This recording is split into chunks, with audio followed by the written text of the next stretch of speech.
예, 오늘은 28번째 시간으로요. 제목을 진리, 모형과 상징을 통해 원형과 의미를 아는 것이라는 제목으로요. 같이 말씀 상고하고요.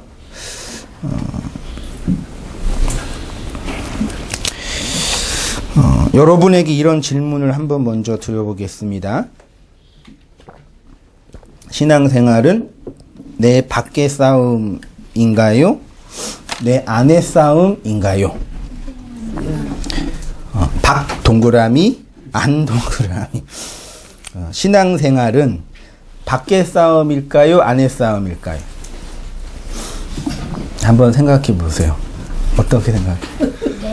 안의 싸움이다. 밖의 싸움. 밖의 싸움이다. 밖의 싸움. 예. 밖에서 들리는 게 중요해요? 안에서 이해하는 게 중요해요?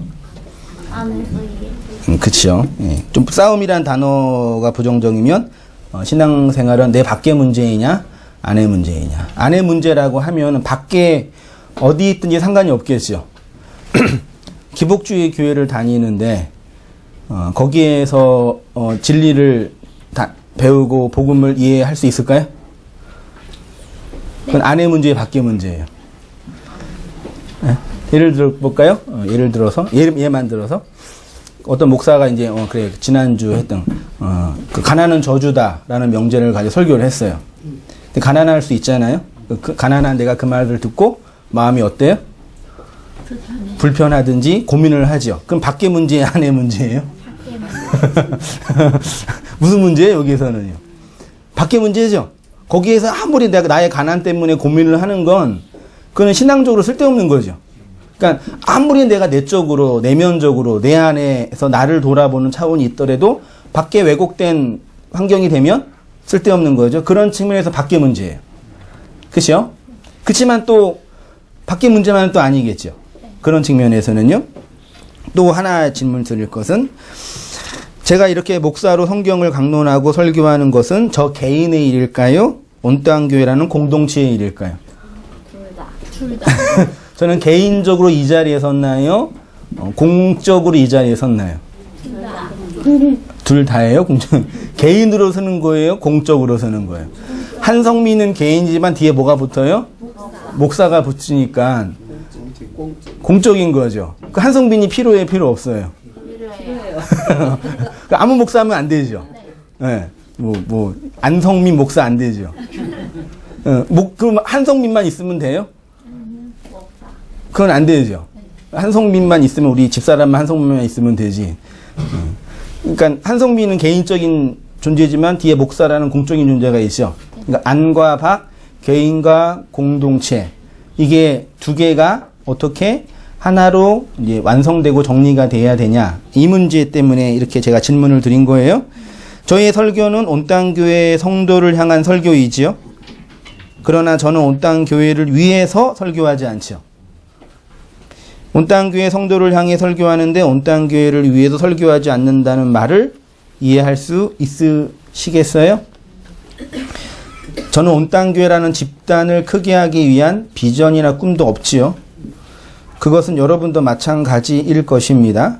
여러분은 온땅교회 성도이시지만 온땅교회를 위해서 이 자리에 오지 않으셨죠? 네. 왜 오신 거예요? 온땅교회를 위해서 온 게 아니라 온땅교회를 이용해 먹으려고 오신 거예요. 아, 그렇구나. 그쵸? 온땅교회를 이용해 먹으려고 온 거네요. 네, 잘 새겨 들으세요. 우리에겐 온땅교회란 어떤 의미이냐. 여러분이 온땅교회를 생각하시면 눈물 나고 마음이 짠해지고 뭉클해지고 그러진 않으시죠? 저는 가끔 이렇게 운전하다가 눈물이 월컥 일어나고 온땅교회 생각하면은요. 밤에 자다가도 벌떡 일어나가지고 교회를 생각하면 막 가슴이 메어져요. 여러분 안 그러시죠? 저는 온땅교회를 생각하면 자주 눈물이 나고 가슴이 먹먹해지고 서럽기도 하고 기쁘기도 하고 답답하기도 하면서 만감이 교차합니다. 왜 그럴까요? 제가 이 교회를 개척하고 저의 모든 것을 걸었기 때문이고 여러분은 그냥 시간과 형편이 돼서 오셨기 때문일까요? 저는 목사이고 여러분은 설교를 듣는 성도이기 때문에 그럴까요? 이제 이렇게 온땅교회라는 상징과 모형을 든 이유는 이것 때문이에요. 여기에 여러 이유와 상황과 변수가 있겠지만 한 가지 분명한 것은 온땅교회라는 모형과 상징이 담고 있는 원형과 의미에 대한 이해가 어떠하느냐. 온땅교회는 모형이죠? 네. 상징이에요? 그 온땅교회는 있어요, 없어요? 없어요. 없다고요? 온땅교회가 어디에 있어요? 내 마음속에. 있어요, 없어요? 온땅교회. 없는 거예요, 있는 거예요? 잘 생각하셔야 돼요. 그러니까 있는 거죠. 네. 그치만 없지요. 네. 이게 잘 이해하셔야 돼요. 그래서 이거를 상징과 의미라는 용어로 표현한 겁니다. 온땅교회는 모형과 상징입니다. 그래서 온땅교회를 붙잡고 사는 것은 우상을 붙잡고 사는 거예요. 맞지요? 네. 그 진짜 온땅교회를 살아가면 온땅교회를 버려야 돼요. 이해되시나요? 이 깊은 철학적인 이걸 이해하실 수 있을지 참. 온땅교회를 살아가면 온땅교회를 버리라는 얘기는 그럼 온땅교회 예배 드릴 필요 없다는 얘기인가요? 뭐 이렇게 네가 진짜 날 사랑하면 날 버려야 돼. 이게 무슨 말인지 이해되세요? 정말 그녀를 사랑한다면 그녀랑 결혼하면 돼요, 안 돼요? 돼요, 안 돼요? 안 되죠. 원수가 될 텐데 결혼하면. 진짜 사랑하면은 결혼하면 안 돼요. 되게 이렇게 혼미해지네, 분위기가. 뭐 하라는 얘기야, 그런 느낌인데. 그러면 온땅교회로 예배에 나올 필요도 없고 헌금이나 기타 봉사도 할 필요가 없다는 의미일까요? 그런 게 아니면 무슨 의미냐? 여러분 온땅교회 사랑하셔요? 이제 안 하세요? 큰일 났네, 어떡하지? 온땅교회에서 죽을 마음이 있으세요? 대답을 안 하시네. 진짜 나 안 해. 제가 청년 때 감동적으로 읽었던 그 어떤 목사 설교집 중에 그런 이야기가 있었어요. 시골교회 장로님이신데 이제 시골교회가 재정이 열악해가지고 교회가 큰 문제가 생겨서 이게 보수공사를 해야 되는지 교회가 넘어가야 되는지 정확하게는 모르겠어요. 예를 들어서 비가 와가지고 막 시골교회 막 천장에 새가지고 막 물이 떨어지고 막 예배도 못 드리는 그런 현실이 됐어요. 장로님인데 마음이 어떠실 것 같아요? 교회를 진짜 사랑하는 장로님이 그 현실을 보면서 어떤 마음이 들겠어요? 어떤 마음이 들어요? 분위기 왜 이래요? 내가 어떻게 하면 이걸 고칠까 그러면 들 거 아니에요. 그게 기본적인 인지상정이잖아요. 장로님인데 그 교회. 그래서 이제 하려고 했는데 돈이 없으신 거라, 가난하셔서. 그래서 너무 마음이 아프고, 성도님들은 비가 새가지고 예배도 못 드리고, 막 그렇게 어려운 상황이 있어가지고, 신문을 보니까 눈알 하나를 이렇게 기증하면 돈을 준다는 그런 얘기가 있어가지고, 서울로 올라와서 안과 의사한테 가가지고, 저 눈알을 빼주세요. 그런 거예요. 그러니까 안과 의사가 기급을 해가지고, 아니, 왜 그러세요? 그러니까 그 안과 의사한테 자초징을 얘기했겠죠. 그러니까 그 얘기를 들었던 안과 의사님 또 장로님이셔요. 그 감동을 받아가지고, 당신이 이제 돈으로 이제 헌신을 해서 그 괴를 고쳤더라. 할렐루야. 그런 아름다운 이야기가 이제 설교집에 있었는데, 만약에 이제 가정을 해서 진짜 그 장로님이 누나를 뽑았어요. 그 누나를 뽑은 걸로 이제 돈으로 바꿔서 교회를 고쳤어요. 그러면 그 교회에 대한 장로님의 헌신은 무엇을 향한, 어디를 향한 헌신일까요? 자기를 위한 헌신이에요? 애틋한 교회를 향한 사랑이 아닌가요? 제 얘기를 해볼까요? 제가 그 청년 때 은혜를 아주 이빠이 받아가지고 거의 뒤집어졌거든요. 그 진짜 정신없는, 성령을 받으면 그런 사람이 돼요. 그러니까 거의 인생을 이제 정리하고 이제 나는 주님과 주님의 나라를 위해서 헌신해야겠다 그래가지고 이제 그때 CC였기 때문에 안성이 학교가 있어가지고 캠퍼스 이 전도 사역과 개척 사역에 헌신을 했는데, 제가 딱 개척의 첫째 멤버였는데 이제 1, 2학년 때 보통 남자들은 군대를 가잖아요. 근데 군대를 가면 이제 사람이 없으니까 멤버가 끊어져가지고 어려우니까 단체가 결단을 했죠. 군대를 내가 졸업하고 하겠다. 그 대단한 진짜 정신당한 생각이었거든요. 그래서 군대도 안 가고 대학 졸업하고 군대를 갔어요. 졸업하고 군대 가가지고 제가 손해본 게 되게 많이 있거든요. 그래서 그때 제가 그 선교단체에서 헌신하고 열정을 이렇게 쏟아부었던 그거는 어디를 향한 열정이었을까요? 우상숭배자였어요, 제가요. CCC라는 이 집단 공동체를 위한 저의 헌신이었나요? 아니면은 또 다른 게 무엇이 있었나요? 아니, 주님을 향한 사랑이었나요? 나를 향한 사랑이었나요? 처음 개척한 초창기 1, 2년 후에 아무도 없었을 때 한 그 가정, 한 유치원 다니는 한 어린아이 있는 그 부부가 교회 예배드리러 왔는데, 그분이 김동선 목사 설교를 듣고 은혜를 받아서 되게 각성을 했던 분인데, 얘기를 잠깐 나누면서 어떤 얘기를 하시냐면, 제가 기복주의 교회에 한 30년 헌신을 했는데, 진리를 알고 복음을 알고 나서 들었던 생각이 뭐냐면, 나한테 그 왜곡된 복음을 가르쳤던 기복주의 교회를 폭파하고 싶었다. 그러면 그분이 30년 동안 섬겼던, 헌신했던 그거는 뭘까요? 속은 건가요? 또 한 분이 있어요. 인터넷 블로그 제 친구 중에 한 명인데, 평생 동안 이렇게 신앙생활 열심히 했던 장로님 같아요. 근데 이제 지금은 이제 노년이 돼가지고, 이제 그 교회 출석을 안 하고 교회로 살아가시는 분이에요. 자유롭게. 그분이 이제 블로그에 어떤 글을 올렸냐면, 제가 30년 동안 공직 생활을 하면서 헌금을 한 걸 개수해 봤는데, 보통 11조만 하는 게 아니라 진짜 제대로 하려면 11조는 기본으로 하고, 그 다음에 꼭 세금 전후로 꼭 해야 돼요. 하고, 그 다음에 이제 감사헌금, 그 다음에 뭐 주정헌금, 기타 등등 하면 10에 2조, 3조 되잖아요. 그 쭉 계산해 보니까 30년 동안 한 게 한 2, 3억이 된대요. 그러면 그 돈은 어디에다 바친 건가요? 신념. 그 교회에 드린 건가요? 바친 건가요? 기부금으로 낸 건가요? 하나님께 드린 건가요? 혹은 나의 만족을 향해 대가를 지불한 건가요? 그 돈은 어디로 간 거지?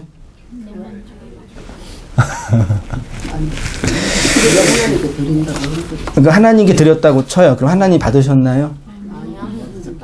준 사람은 하나님께 했는데 하나님 안 받으셨으면 그 어디 있는 거예요? 그 사고 난 거예요? 어디로 간 거예요? 그럼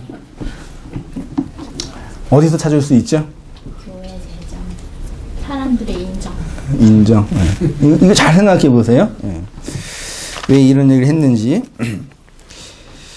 그래서 온 땅 교회를 여기 읽었죠? 예루살렘의 원형과 해보기요. 원형과 의미요. 예루살렘은 모형과 상징을 통해서 원형과 의미를 드러내기 위한 율법이라고 했습니다. 그래서 모형과 상징으로서의 예루살렘이 불타고 무너지고 파괴되는 것이 하나님의 뜻이고 의도였지요. 그러면 그렇게 무너진 예루살렘은 있는 거예요, 없는 거예요? 지금 예루살렘이 있어요, 없어요? 지금 예루살렘을 위해서 급진적으로 헌신하는 극단주의자들은 예루살렘을 사랑하는 거예요? 그분들이 사랑하는 예루살렘은 어디에 있어요? 있는 거예요, 없는 거예요? 왜 이런 말씀 드리는지 아시겠어요? 네, 아셔야 됩니다. 이렇게 모형과 상징으로서의 온 땅 교회가 파괴되면 원형과 의미로서의 온 땅 교회가 오탑니다. 우리에게 주어지는 거죠.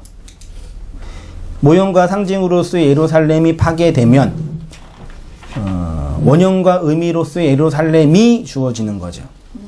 이해되시죠?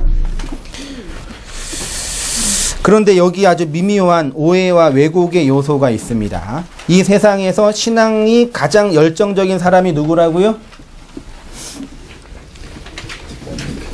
이 세상에서 신앙이 가장 뜨거운 사람. 썼잖아요. 어제 개척한 목사. 제일 뜨거워요. 옆에 있으면 불타요. 그래서 가장 열정적으로 열심히 하나님을 믿고 교회 개척 사역에 혼신을 쏟지요. 예. 그것은 그 목사가 어떤 신학과 신념이 있느냐의 문제가 아니죠. 어저께 처음 가게를 연 자영업자 마음이 어때요? 뜨겁죠. 어저께 처음 입사한 신입사원 마음이 어때요?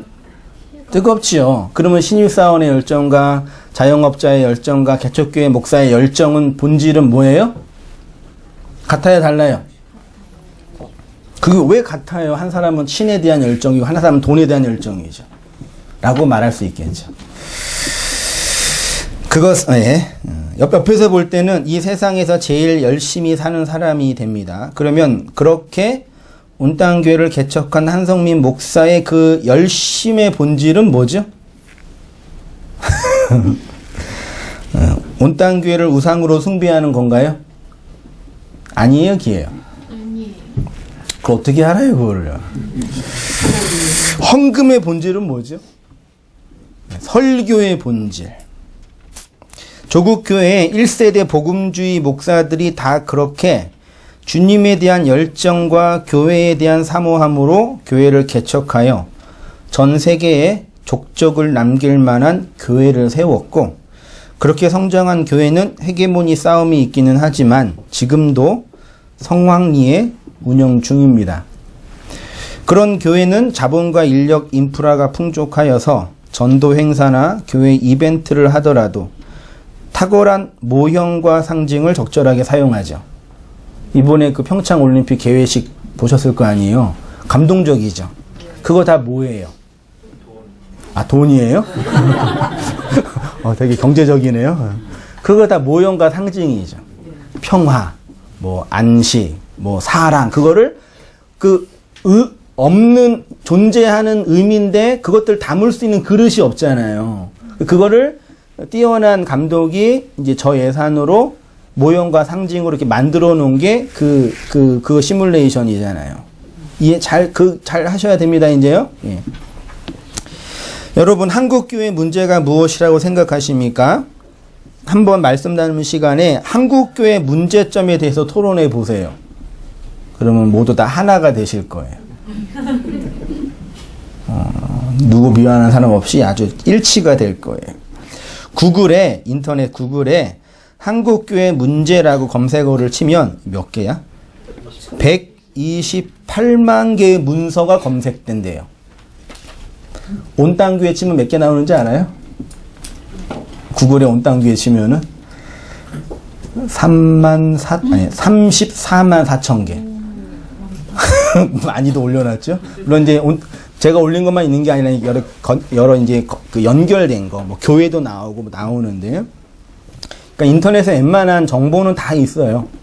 물론 이제 되게 예민하고 예리한 정보, 돈이 되는 정보, 그런 거 뭐라 그러죠? 뭐 이렇게 의학 정보나 뭐 이렇게 그런 정보는 없겠죠. 예. 근데 웬만한 광대한 그런 정보, 지식 정보는 있거든요. 거기에 일반적인 진술, 이렇게 설명되어 있습니다. 한국 교회의 신학적 문제점이 학자들에 의해서 제기되었다. 대표적인 문제점들은 이원론 사상, 뭔지 아셔요? 선과 악이 공존하다. 선과 악이 싸운다. 그치만 선이 이긴다. 이게 이원론이에요. 샤머니즘 아시죠? 개교회주의는 뭔지 아세요? 교회가 개가 되는 거예요. 멍멍이 되는 거예요. 네. 대형교회가 문제예요. 목회자의 윤리, 로마 카톨릭 교회로의 복귀하는 현상 등으로 제시되고 있다. 교회의 도덕적 문제와 목회자들의 윤리적 사건들이 교회의 치명적 손실로 볼 수 있다. 이상규 교수는 성직자의 과대 배출과 성직 교육의 부실이 현 한국 교회의 가장 큰 문제점이라고 지적한다. 맞나요? 한국 교회가 이것 때문에 문제가 있는 건가요?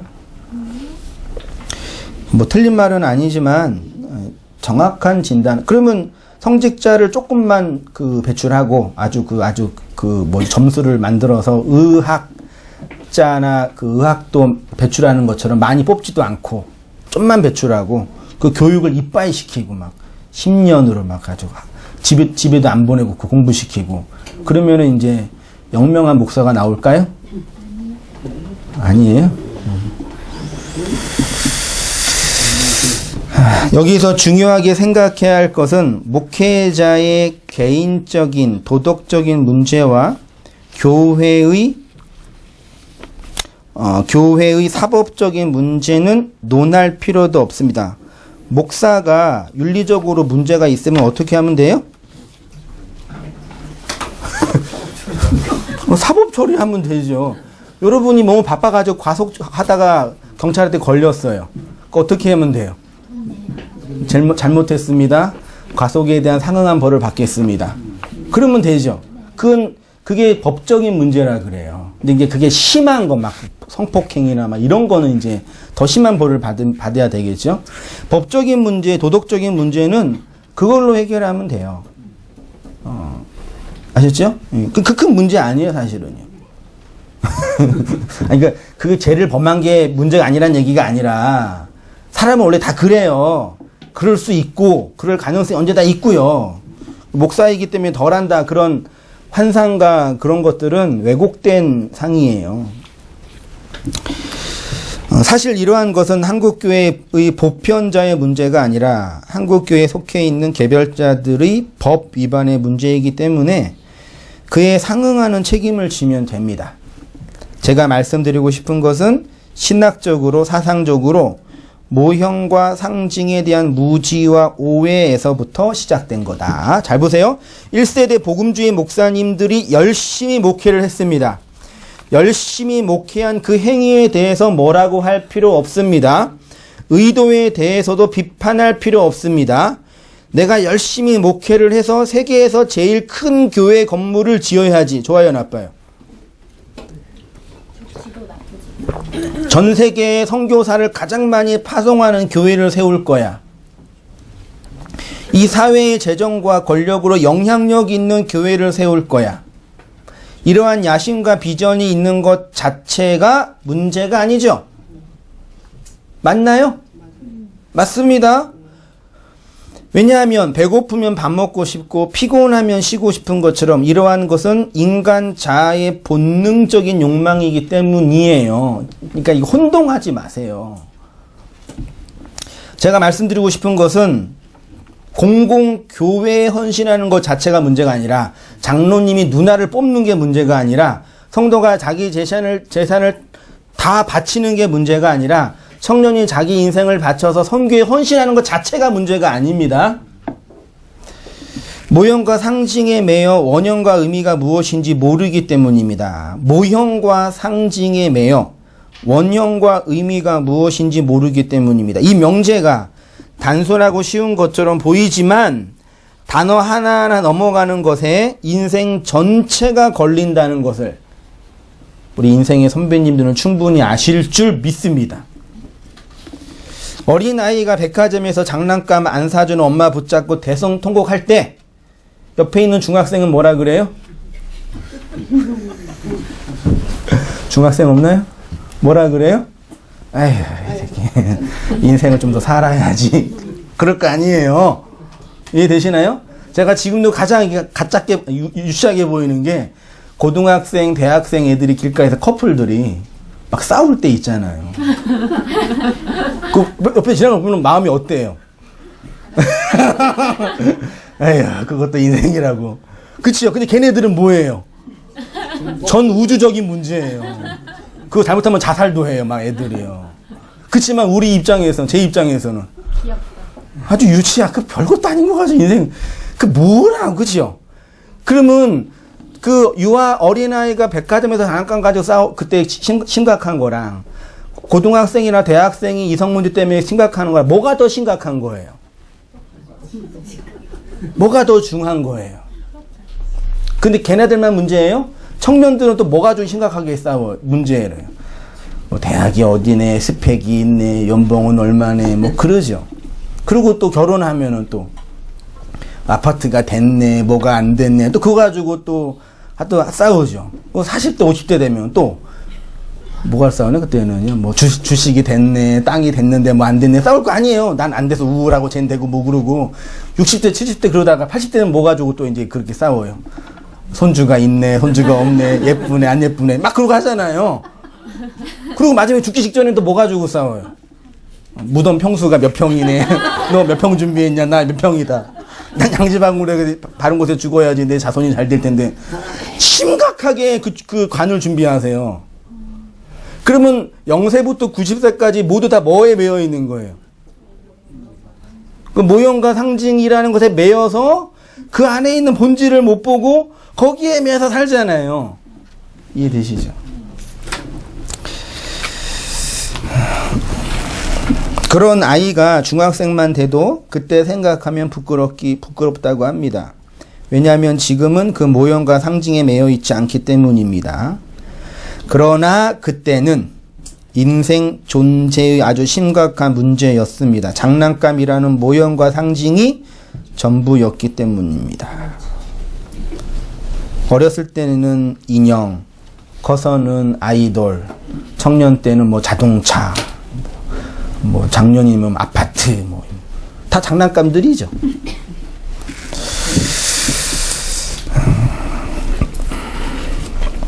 지금 우리가 경험하고 있는 절대절명의 문제도 여러분이 경험하고 있는 그 절대절명의 문제 있죠. 누가 볼 때는 비판할 수 있는데 나에게는 절대절명의 문제예요. 그것도 시간이 지나가면 뭐가 돼요? 추억이 되죠. 이 추억이라는 단어가 되게 좋은 단어예요. 과거를 회상하여 해석한 어떤 사건을 추억이라 그래요. 그래서 우리는 추억을 먹고 사는 거예요. 좋은 기억들. 내장산이 되면은 어디 가고 내장산이래. 가을.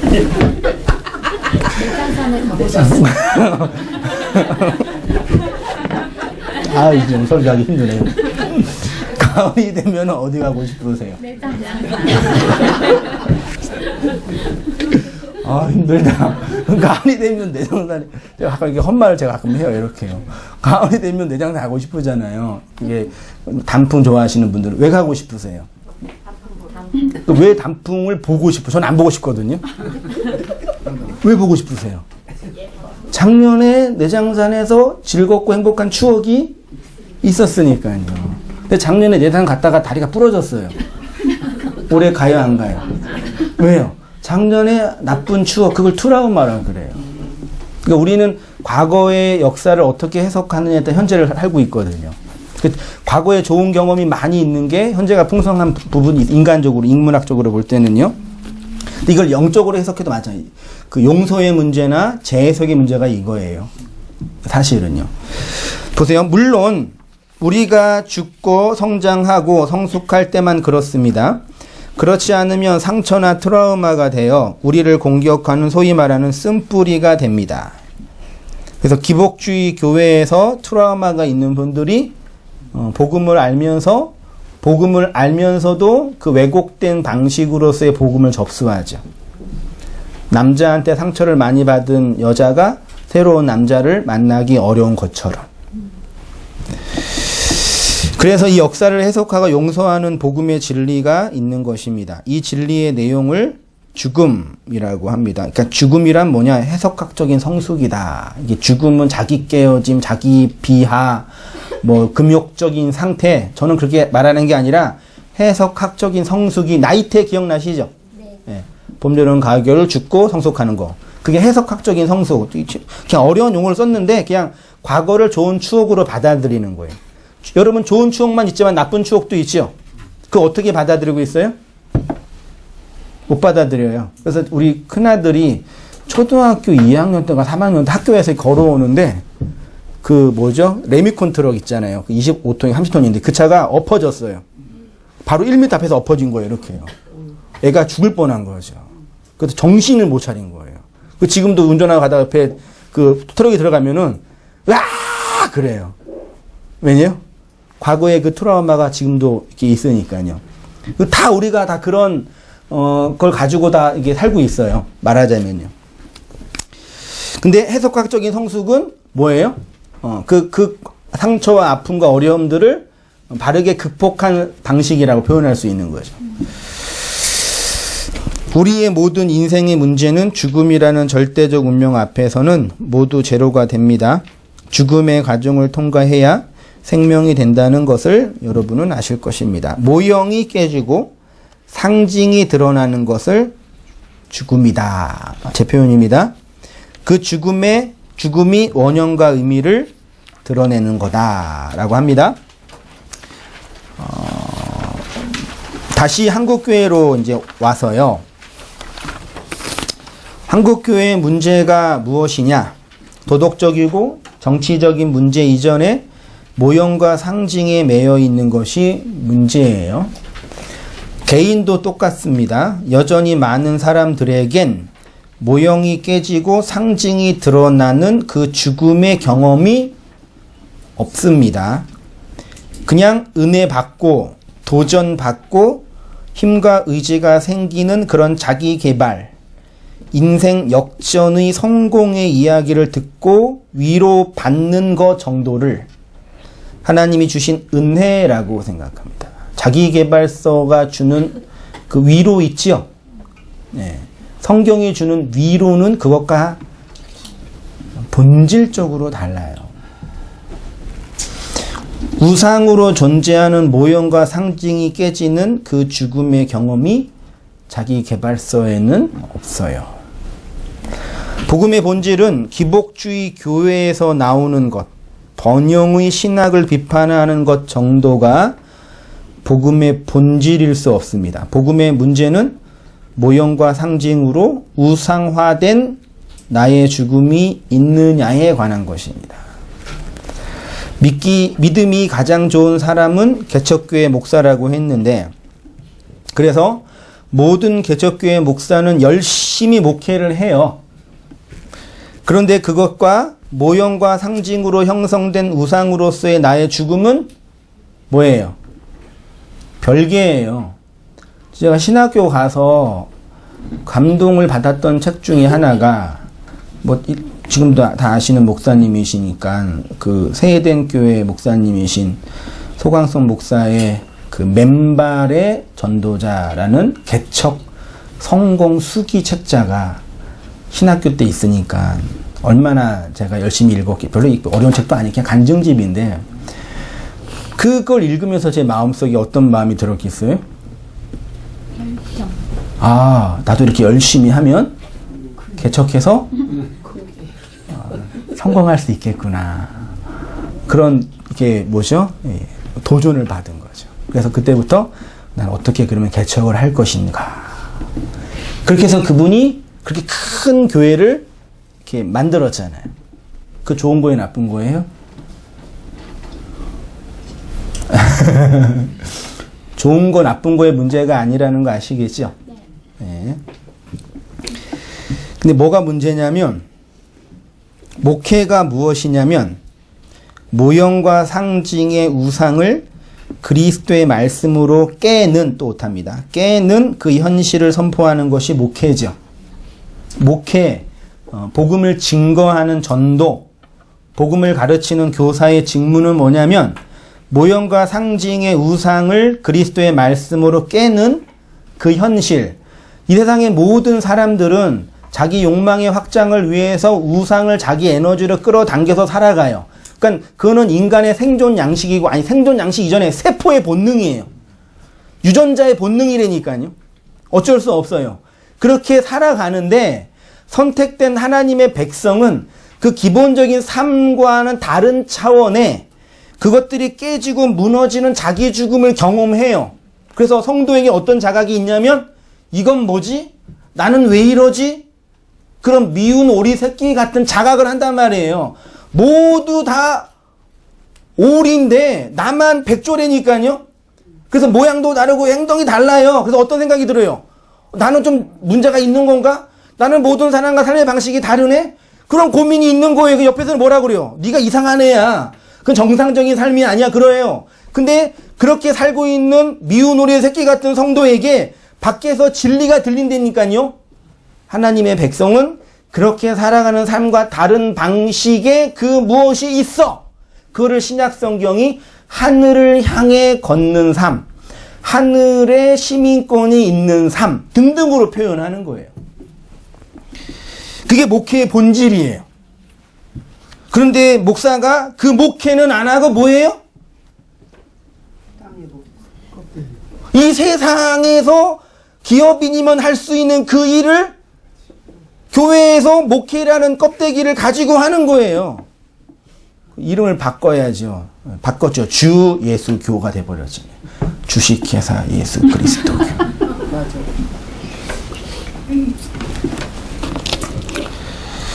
하나님을 우상으로 만든 거죠. 내 신념이 우상이 되는 거죠. 믿음이 우상이 되는 거죠.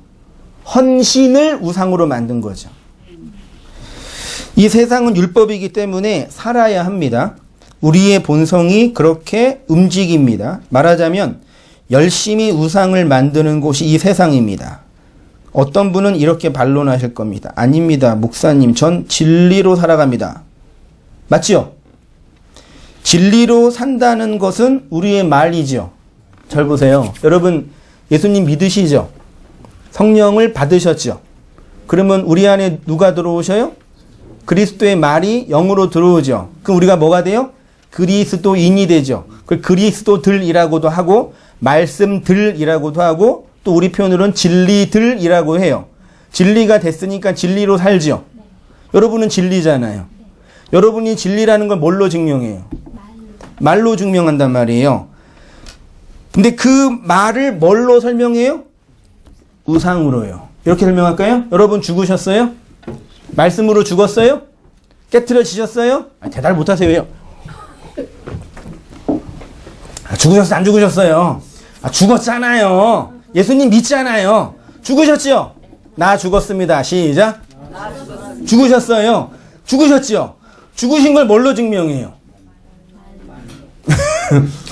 죽은 자는 말이 없다며요. 안 죽었네요? 1987에서 많은 아이들이 죽었잖아요. 그 죽음을 누가 증거했어요? 산자여 따르라 그러잖아요. 님의 침묵이래. 이물리한 행진곡에서 죽은 자가 있잖아요. 죽음을 목격한 산자들이 말하잖아요. 나의 죽음을 뭘로 증명해요? 살음으로. 그건 죽은 거에 살아있는 거예요. 내가 진리가 되는 거를 뭘로 증명할 수 있어요? 율법으로요. 우상으로요. 평화가 평창에 가득한 걸 뭘로 증명해요?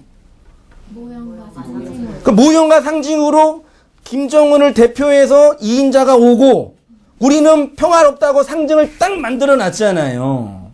거기에 평화가 있어요, 없어요? 상징과 모형으로 있는 거예요. 그 실제로 없는 거죠. 그렇지만 있는 거잖아요. 이해되세요? 이걸 이해하신다고요? 나의 죽어 있음을 살아 있음으로 증거할 수밖에 없다고요. 나의 진리됨을 우상으로 증거할 수밖에 없다고요. 그래서 아까 지집사님이 교회가 커지면 뭐 집단화 헤게모니가 나온다는 건 자명해요. 그럴 수밖에 없다니까요. 예레미야의 애가는 예루살렘이 바벨론의 공격을 받아 무참히 짓밟히는 그 현실을 보면서 고백한 예레미야의 토열곡입니다. 예레미야가 왜 피눈물을 흘리는지 아셔요? 이스라엘이 무너졌기 때문에 우는 건가요? 어떻게 하나님의 교회가 이렇게 무너질 수 있어? 그리고 엉엉 운 건 걸까요? 예레미야의 메시지의 핵심이 뭐였어요? 예레미야의 메시지의 핵심, 그의 신학의 핵심이 뭐예요? 모르세요? 아시죠? 이 성은 무너진다. 바벨론에 복종하라. 포로로 잡혀가는 게 하나님의 뜻이다. 지 말대로 됐네. 그 선지자가 지 말대로 됐으면 기뻐요, 슬퍼요? 선지자의 가장 큰 영광은 돈도 아니고 명예도 아니고 자기가 한 말이 이루어지는 거예요. 그게 하나님이 함께한 증거란 말이에요. 모든 사람은, 모든 거짓 선지자는 예루살렘 성은 안 망해, 하나님이 지켜줘 그랬단 말이에요. 근데 예레미야 혼자 미친놈처럼 아니야, 이 성은 망해 그랬단 말이에요. 그리고 너는 거짓 선지자야, 넌 나쁜 놈이야, 너는 매국노야 비난받았단 말이에요. 근데 자기가 한 말이 이루어졌단 말이에요. 기뻐요, 슬퍼요? 기뻐야 되잖아요. 거 봐, 내 말 맞지? 이래야 되잖아요. 근데 예레미야 애가 읽어보세요. 거의 미친놈이라니까요. 우울증 환자예요. 그 깊은 절망스러운 토열곡을 이렇게 하고 있단 말이에요. 뭐 때문에? 자기가 한 말도 이루어지고 하나님의 말씀이 이루어졌는데 뭐 때문에 뭘까요? 모형과 상징으로 세워진 우상이 무너지는 그 현실을 직시하고 있기 때문입니다. 나라가 망해서 오는 게 아니에요. 예레미야 당대의 거짓 선지자들과 제사장들은 예루살렘 성이 무너지는 그 의미와 내용이 무엇인지 몰랐습니다. 그냥 열심히 최선을 다해서 목회를 한 것이지요. 그런데 그것은 목회가 아니라 모형과 상징을 통해서 우상을 만드는 행위였지요. 무엇을 통해서 그것을 알 수 있냐면 그리스도의 말씀으로 그 모형이 파괴되고 상징이 드러날 때, 예루살렘 성이 무너질 때 원형과 의미가 주어지지 않았다는 거죠. 그렇지만 예레미야에게는 율법으로서의 모형과 상징으로서의 예루살렘 성이 무너졌어요. 그래서 진짜 의미와 내용이 주어진 거죠. 우리가 이 율법의 세상에서 죽을 때 이런 경험을 했잖아요. 이해되세요? 율법으로 만든 내 성이 무너졌잖아요. 제가 제 얘기를 하면은 CC에서 5년 동안 헌신하고 나름대로 열정을 품고 했어요. 복음을 듣고 회심을 했는데 속았다라는 느낌이 들었어요. 그래서 몇 년 동안 CC를 쳐다보지도 않았어요. 근데 어느 시간이 지나고 나서 해석이 되니까 뭐예요? 나는 누구한테 속은 거예요? 내 욕망. 그렇죠. 내 밖에서 왜곡된 전천년주의를 가르친 어떤 선생에 속은 게 아니라 나한테 속은 거라고요. 그게 나의 죽음, 나의 해체라고 표현하는 거예요. 여러분 이해되세요? 이게 성도의 죽음이라고요. 그게 말씀을 깨닫는 순간이고 말씀을 사모한 성도에게 일어나는 내적 경험이라고요. 자, 이제 우리 이야기를 해보겠습니다. 개척교회 목사가 열심히 목회하는 것처럼 모든 사람들은 피동적으로 주어진 자신의 삶에 최선을 다하여 살고 있지요. 세상이 율법으로 차등을 만들었기 때문에 서열이 나누어져서 그렇지 다 열심히 최선을 다해서 우상을 만들며 살아갑니다. 그래서 인간은 자신의 행위로 심판을 받지 않아요. 이해되시나요? 모든 사람이 죄인이고 모든 사람이 자기 욕망의 확장으로 우상을 숭배하기 때문에 다 그 행위로는 심판을 안 받아요. 이해되시죠? 네. 그러니까 우리는 어떻게 살면 돼요? 막 살면 돼요.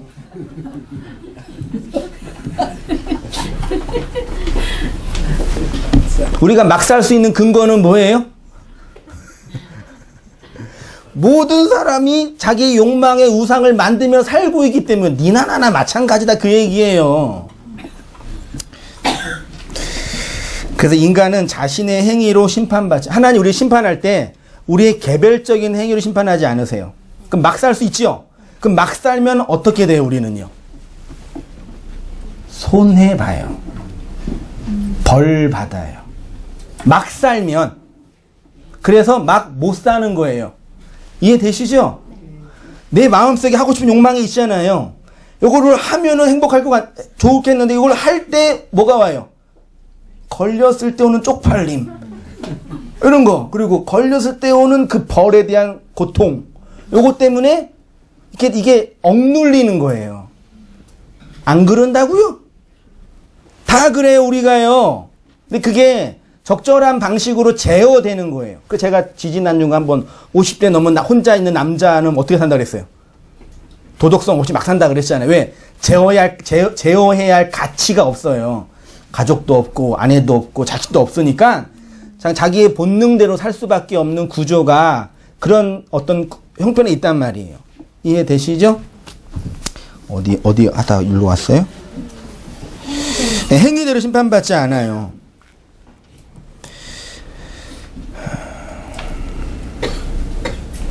그래서 그 행위의 기준과 서열은 하나님이 태고적부터 주신 것이 아니라 인간 사회가 만들었기 때문입니다. 단지 이 세상에서 손해를 볼 뿐이지 우리의 영원히 결정될 문제가 아닙니다. 문제는 모든 모형과 상징 안에서 행하는 개별적인 행위가 아니라 모형과 상징의 판 자체가 깨지느냐 깨지지 않느냐의 문제입니다. 우리가 이 세상에서 진리로 산다는 것은 모형과 상징으로서 우상이 깨지는 그 현실을 나타내는 것인데, 그래서 예루살렘이 무너지고 예루살렘을 무너뜨린 바벨론도 무너지게 되는 것이고, 계시록에 가면 바벨론이 무너지고 새 예루살렘이 완성이 되는데, 이건 다 우리 안에서 그리스도의 영을 받은 성도의 인생 역사 속에서 경험되는 하나님의 나라이고 천국의 실제죠. 그러니까 성도만 모형과 상징으로서의 우상이 깨진다. 안성도는 모형과 상징 안에서 우상을 숭배하며 착하게 산다. 혹은 모형과 상징 안에서 우상을 숭배하며 열심히 산다. 혹은 모형과 상징 안에서 우상을 숭배하며 막 산다. 차이가 뭔지 아세요? 아시겠어요? 모르시겠어요? 설교가 좀 어렵나 보다. 요한은 아들이 있는 자에게 영생이 있다고 했습니다. 원형과 의미의 내용으로 오신 그 실체를 우리는 아들로 봤습니다. 이것을 믿음이라고 합니다. 그래서 모형이 깨지고 상징이 해석될 때 아들이라는 원형과 의미가 우리의 생명이 됩니다. 이렇게 그리스도의 말을 듣고 밖에서 안으로 들어오는 진리의 경험을 자기 죽음이다, 자기 깨어짐이다 등등으로 표현해요. 자, 그러면 이러한 성도는 성도의 삶을 어떻게 정의할 수 있냐면, 하나님을 알아가는 삶, 온도 좀 잠깐 내려주세요. 알아가는 삶이라고 할 수 있는데, 하나님을 알아가는 삶이 되죠. 누가 하나님을 알 수 있냐? 하나님을 알아가는 자가 하나님을 알 수 있습니다. 하나님을 알 수 있기 때문에 하나님을 알아갑니다. 이렇게 존재의 됨과 4페이지. 존재가 행하는 것이 한 존재 안에서 동일하게 일어나는 것을 샬롬이라고 할 수 있습니다.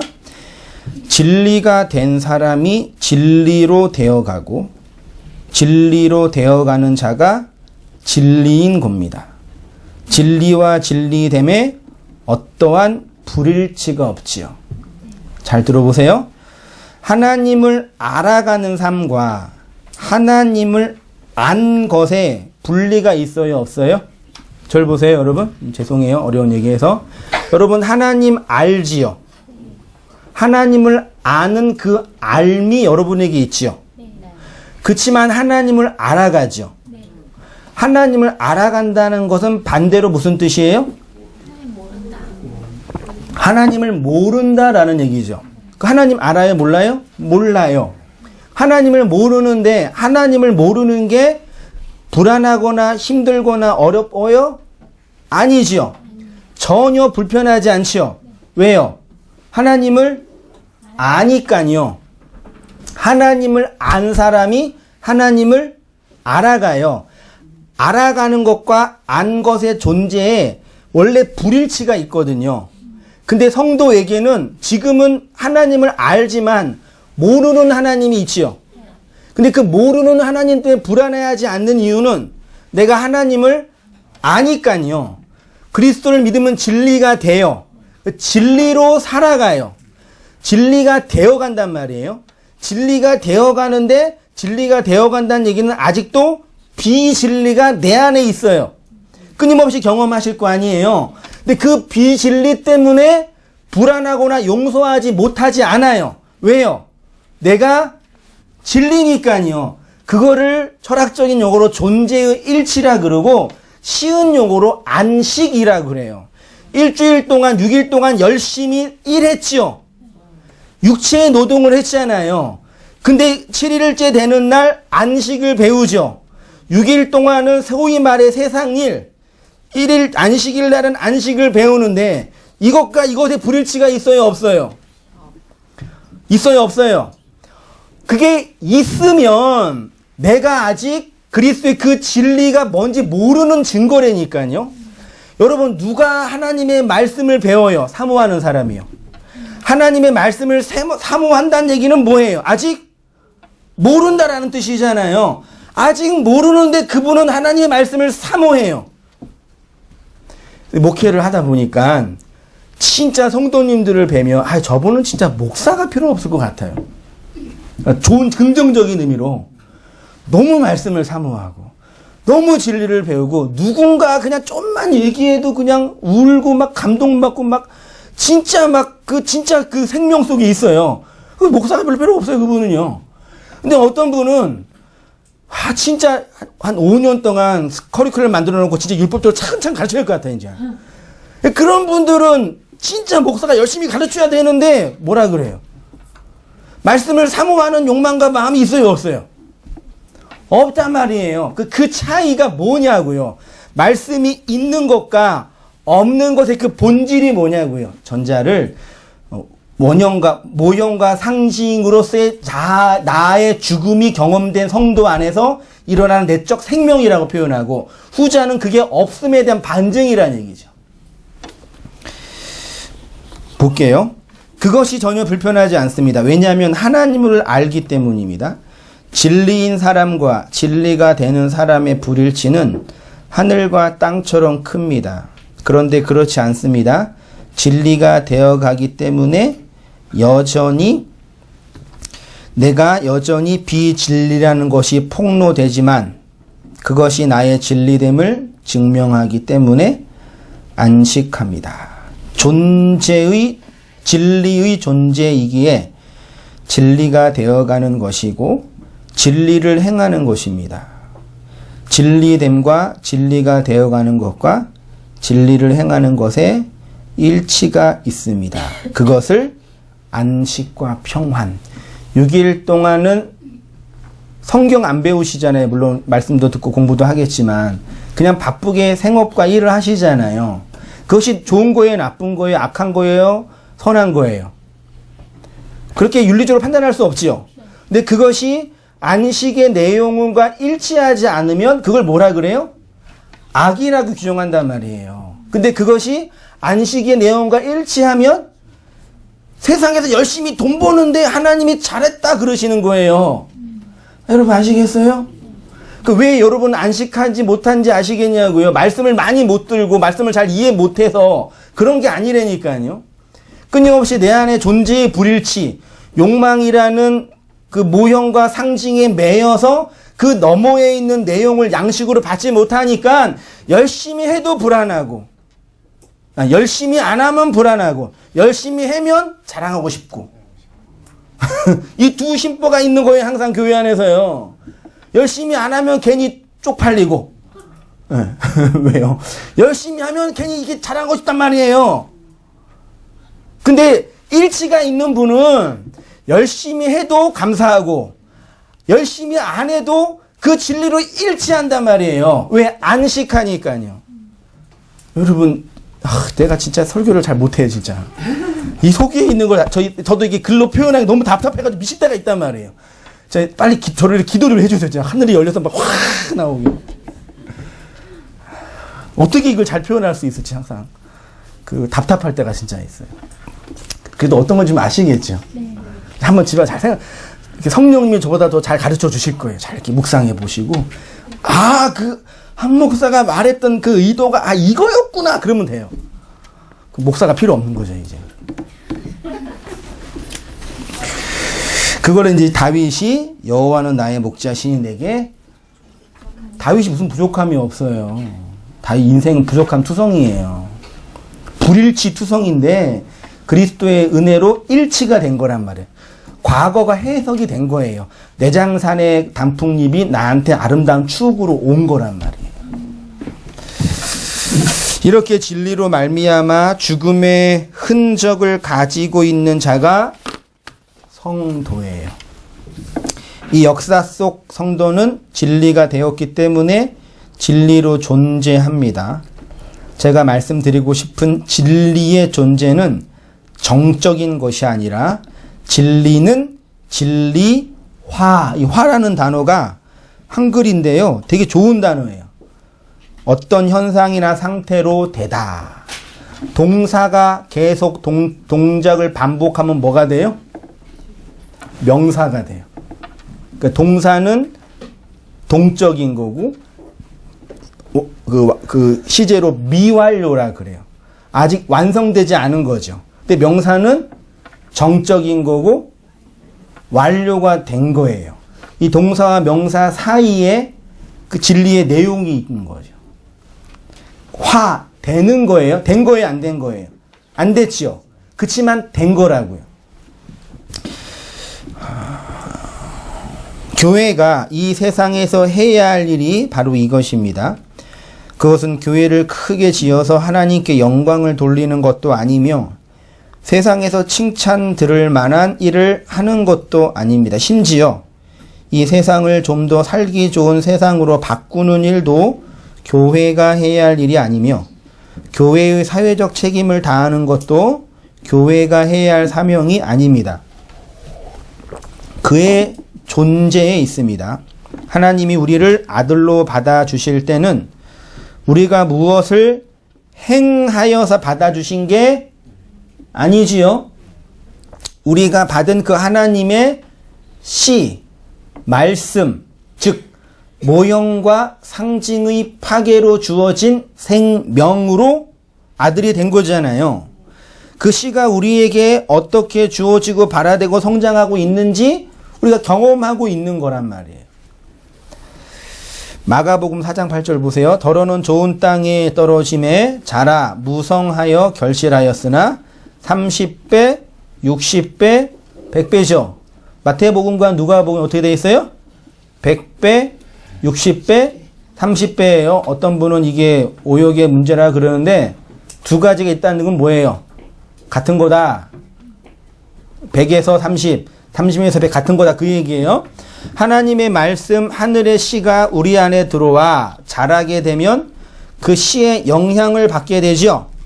진리의 말씀에 의해서 훈련을 받게 되는데 그것을 30, 히브리어로 라메드라고 하는데 이 라메드의 뜻은 훈련하다, 막대기 있죠. 막대기가 라메드라는 뜻이에요. 주의 지팡이와 막대기로 우리를 가르친다 그랬잖아요. 말씀에 의해서 훈련하는 걸 라메드라고 그래요. 그래서 우리가 어느 구원을 받고 구원의 과정 속에 반드시 훈련을 받아요.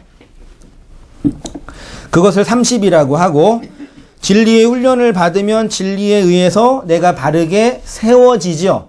세워지다, 뿌리가 내려지다. 요거를 사메크라 그래요. 뭐 히브리어로요. 그걸 60이라고. 사메크가 60이에요. 진리의 훈련을 받아 그 진리가 바르게 세워지면 100. 코프라는 단어인데 이게 하늘 혹은 소망, 하늘이 됨, 하늘의 소망 이렇게 표현해요. 모형과 상징으로 주어진 말씀이 깨져서 100으로 완성되는 그 현실을 말하는 거죠. 마가복음 4장 8절과 비슷한 말씀이 마태복음 13장 32절 지난주 했죠. 이 모든 씨보다 작은 것이로되 자란 후에 풀보다 커서 나무가 되매 공중의 새들이 와서 그 가지에 깃들었느니라.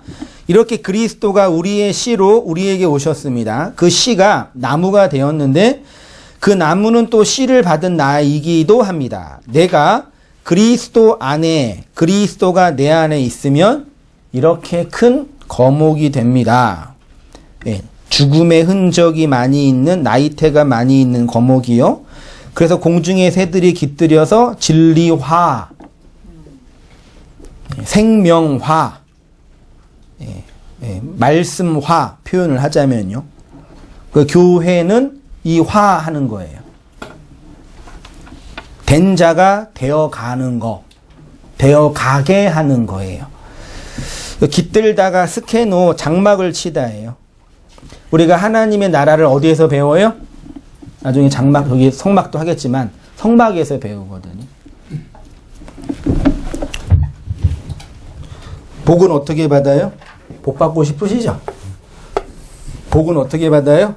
신명기에 의하면 들어가고 나와서. 모르세요? 복에 관심이 없구나. 들어가서 나와서 복 받잖아요. 복은 이게 통과해야 돼요. 예? 들어가도 복 받고 나와도 복 받는 게, 들어갔다가 나와야 돼요. 그 어느 문으로 들어가야 돼요? 넓은 문, 좁은 문? 좁은 문으로 들어가야죠. 그 성막 얘기예요, 그게요. 성막이라고 치고, 아시죠? 성막, 그 뜰, 번제단, 물두멍, 성소, 지성소. 지금 여기 있고, 여기 촛대, 떡상 있죠? 문이 몇 개 있어요? 여기 하나, 여기 하나, 여기 하나 있어요? 들어가죠?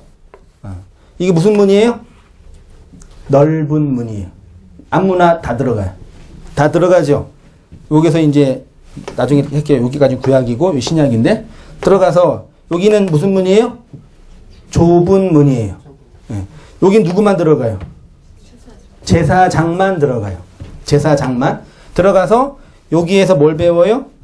촛불이랑 떡이랑 향단을 통해서 그리스도를 배우죠. 그리고 여기서 속죄성례를 경험하죠. 그 다음 뭐예요? 나와요. 이렇게 들어가요. 들어가서 나와서 들어가서 나와서 꼴을 얻는다는 표현이 이런. 이거는 신학적으로 물리적으로도 경험된, 예, 봄, 여름, 가을, 겨울 이렇게 죽음의 흔적.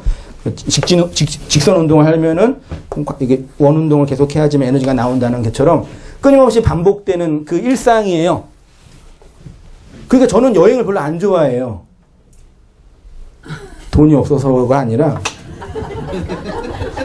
우리 아이들의 꿈은 비행기 타는 거건데 올해는 꼭 가려고 노력하고 있는데 왜 안 좋아하냐면 아니 일상에서 도는 것도 힘든데 또 딴 데 가가지고 또 이게 왜 저는 그래요. 트라우마가 많이 있어서 그런지 모르겠는데 농담이지만 우리의 일상에서 반복이 되잖아요. 반복이 되는데 똑같은 일상이에요, 아니에요? 쳇바퀴 돌지만 그걸 진리로 해석하면 똑같은 일상이 아니에요. 새로운 걸 볼 정신이 없다니까요. 맨날 아침에 일어나서 밤에 자는 똑같은 일상인데 그게 맨날 나한테 새롭게 다가와요. 저는 그래요. 그래서 어디 여행 갈 필요가 없어요. 왜요? 항상 나그네로 살고 있으니까요. 이놈의 지겨운 나그네 길. 항상 새롭게 다가온다니까요. 저는 그래요. 근데 우리 자식들은 아직 율법 아래 있어가지고 좀 해줘야 돼서 슬플 때가 있지만 이해되시죠? 그러니까 이렇게 돼서 우리의 일상이 날마다 똑같은 반복이지만 말씀이 새롭게 나한테 임하면 새로운 세상이라니까요. 그러니까 여러분 오늘도 이렇게 집사람이 아침에 오면서 여보 상징과 모형 그만해. 그런데 저는 항상 새롭다니까요. 다음 주에 또 할 수 있어요 저는요. 그렇지만 또 혜정이 또 싫어하면 또 바꾸기도 하죠 저는요. 이렇게 돌아간단 말이에요. 그러니까 하나님의 말씀 우리 안에 또 항상 새로워요. 그렇죠? 제 경험만 다 동일하게 경험하는 거라니까요. 그게 성도의 그 말씀 안에 깃들여진 장막 안에서 배우는 성도의 삶이라니까요. 우리의 개별적인 돈 벌고 지지부복고 싸우고 상처받고 눈물을 흘리는 이 개별적인 모든 일상이 하나님 나라 이게 하늘이거든요. 하늘에서 배우는 진리의 교보제들 학습의 장인 거예요. 그거 하기도 벅찬 거죠. 숨찬 거죠 말하자면. 그런 사람이 무슨 죄를 범하겠어요. 네? 그러니까 죄 없다라는 측면이 아니라 그럴 이렇게 정신이 없다니까요. 그게 스케노입니다. 마지막 읽고 마치겠습니다. 이 세상이라는 모형과 상징 안에서 우리가 어떻게 살아가야 하는지 여러분은 아실 것입니다. 온 땅 교회라는 모형과 상징이 파괴되고 예루살렘이라는 모형과 상징이 파괴되고 이 세상이라는 모형과 상징이 파괴되어서 원형과 의미로 주어지는 그 샬롬, 안식을 경험하는 게 성도예요. 그러니까 6일 동안 힘써서 육체의 노동 세상 일을 하면서도 우리는 안식해요. 왜요? 7일째 되는 날 생명의 말을 들을 수 있으니까요. 7일째 되는 날 생명의 말을 들으면서 내일을 준비할 수 있는 이유는 그 6일 동안의 나의 일상과 육체의 삶이 진리와 일치하는 일치의 삶이기 때문에 또 안식한단 말이에요. 월요병이 없어요. 그래서요. 물론 아침에 일어나서 힘들다, 싫다, 그럴 때가 없지는 않겠지만 그 영적인 월요병이 없다고요. 말하자면 일치가 있으니까요. 그걸 성경이 안식이라 그러고 평안이라 그러고, 그런 평안과 안식을 힘써서 지켜라. 항상 그 평안하라라고 표현하는 거예요.